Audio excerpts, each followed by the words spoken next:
I always insist if you work hard and try to change the world, have some fun doing it.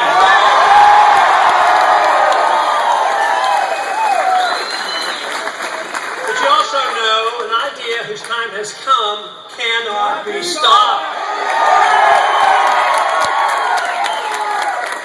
It can't be stopped by an army. It can't be stopped by the politicians. It can't be stopped by the government. It can't be stopped by Keynesianism. And it can't be stopped by the neocons.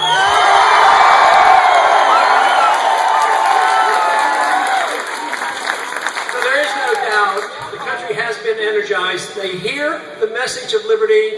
And guess what? My message to you is they like it.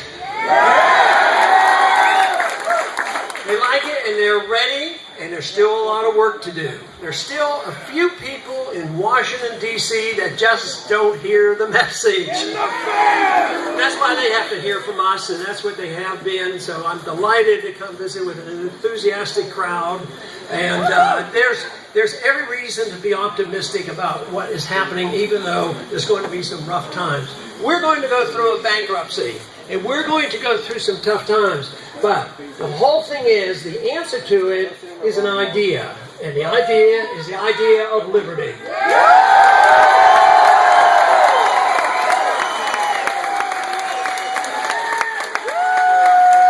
When the founders of this country were being harassed by the king, they had the right idea. They understood what was necessary. They understood it needed a declaration, that they knew it needed a constitution. They needed a new set of rules. They needed the rule of law. But that is what is under challenge today. The rule of law. To think that we have a government, a president, and the courts, and the Congress, and many of the people sitting on their hands and tolerating the idea that the president can use the military to arrest American citizens and even assassinate them. There's only one answer to that, and it is found in the idea and the concepts of individual liberty, the right to your ownership of your own life,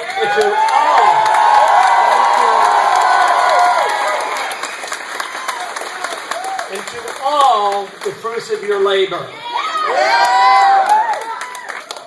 We're going to be going through some economic turmoil. The debt crisis is building. They get up into a debt crisis. They've spent too much. The debt is too big. It's not maintained. The productive jobs are gone. And so the solution is spend more money and borrow more money. Well, guess what? We know it doesn't work, and they need to be taught a lesson. We need something much better.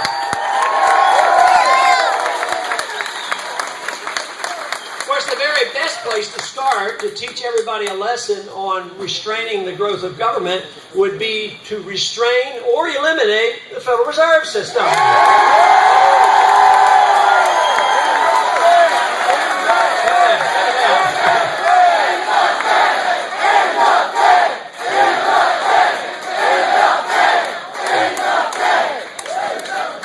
And it's a good example of what can be achieved. I went into politics. First time I ran for Congress was way back in 1974. Also started speaking out in 1973 as a consequence of the breakdown of the monetary system. Now, I've talked about it for a long time, introduced a lot of legislation, but let me tell you, the difference over those first 25 or 30 years and compared to the last 5 years, there has been an explosion of interest in this idea, and it's out of absolute necessity because most people now know that the system that we have today is non-viable. It will not continue to function. We will get monetary reform. Thank you. Yes, sir.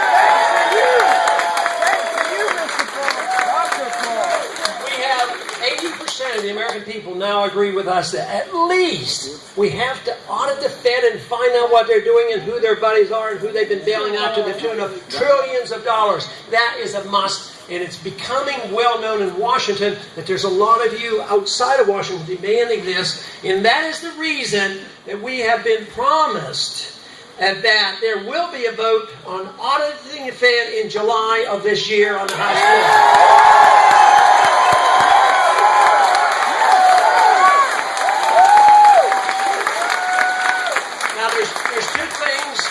That will finally end the Fed. One is just to allow them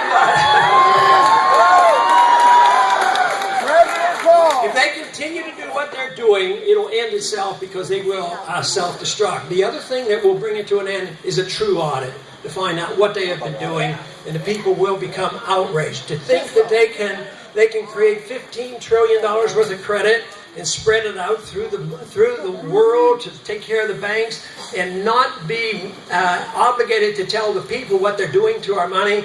Believe me, the more people who find out about that, the more outraged they're going to be. And right now, it looks like they will continue, and the economy will get worse, but we are laying the groundwork for the alternative, the answers to the problem we have. And thanks to you and so many others who know the issue now. I have young people come to my office, and sometimes I look at them and say, "How old are you?" And they're excited about the Fed, and they're reading Rothbard and these other books. And they'll tell me, well, they're 15 years old. I said, "Boy, you're way ahead of me. When I was 15, I wasn't reading Rothbard." And that is what counts. Politicians have their place. Every once in a while you have to support one or two of them. But really, it's the ideas that counts. Ideas have consequences. Bad ideas have bad consequences. The world has always moved with ideas. But our ideas are gaining ground. And this is where we should be optimistic. This whole generation now is coming into their lifetime, to coming of age. They are the ones.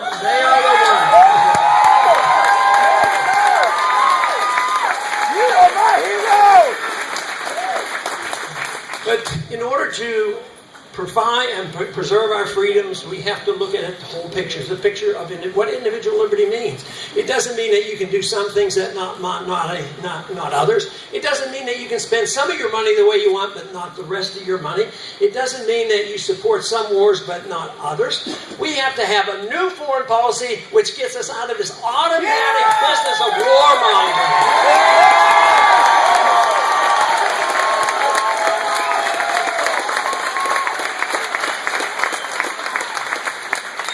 That means we bring our troops home, have them spend their money here at home.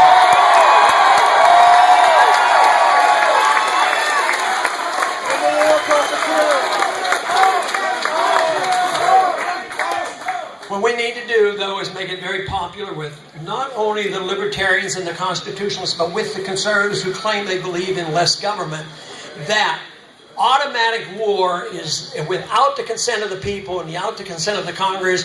We don't want to put up with this. We need to end this. We need just people to go to Washington who will take their oath of office seriously, not only into the monetary issue, but the foreign policy issue. No wars without a declaration of war.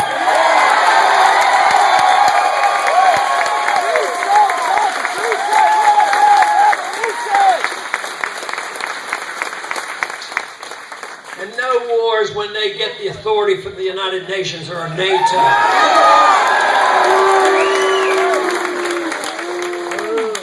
Right now, there's a claim in Washington, D.C. by the executive branch that they understand the Fifth Amendment, they understand the due process of law, and nobody's life or liberty will be taken from them without due process.